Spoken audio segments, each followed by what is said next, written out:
Mahakasika izay olona mpampianatra frama izay raha nanontaniana momba ny fahatarany ny fandoavana ny tampo-karaman'ny mpampianatra frama efa bolana farany tamin'ny taona 2012 ny tompony andraikitra teo anivon'ny ministera ny fanabeazam-pirenena dia nanambara fa ireo mpiara miombonantoka amin'ny alalan'ny UNICEF no misana ny fandoavana ireo tampo-karama. Nambarany teo anivon'ny UNICEF kosa fa alohan'ny faran'ny volana Janoary no hivoaka ny tampo-karaman'ireo mpampianatra frama. Somary miova kely raha ny fanazavana ny dingana amin'ny famoahana ny volan'ny mpampianatra frama rehefa ny mpamatsy vola no mandoa izany satria dia tsy mandalo eny amin'ny tahirim-bola-panjakana intsony izany fa avy hatrany dia tonga eny anivon'ireo banky.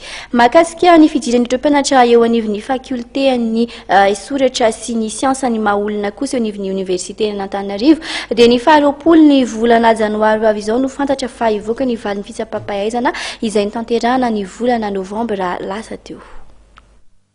Tanora eo amin'ny 510 ka hatramin'ny 3,000 izay afaka fanadina-panjakana baccalauréat ka nanatanteraka ny fitsapam-pahaizana ny volana Novembra teo no raisina avy amin'ny fakultény soratra sy ny siansa mahaolona hiatrika ny tao-pianarana 13 ho amin'ny taona voalohany. Efa mamarina fisarana ireo fitsara-pahaizana ireo mpampianatra amin'izao fotoana izao ka ny 20 ny volana Janoary izao no heverina hivoaka ny valin'ireo niatrika izany. Tsy dia miova isan-taona fa ny tena département be mpifidy indrindra dia ny département d'études anglophones, département de géographie, département de communication, dia avy eo ny département d'études françaises. Ireo zany ny tena be mpifidy indrindra ho an'ireo vao afaka baccalauréat isan-taona dia tsy dia miova loatra ilay izy fa ireo foana no amin'ny lohany.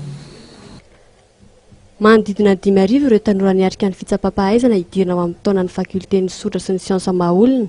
Sy nahitana fiovana izany fa saika mitovy tahaka ny isan-taona hoy nambaran'ny tompony andraikitra. Mahakasika ny rafitra LMD kosa dia efa nalefa tany amin'ny ministera ny atao taratasy mahakasika izany.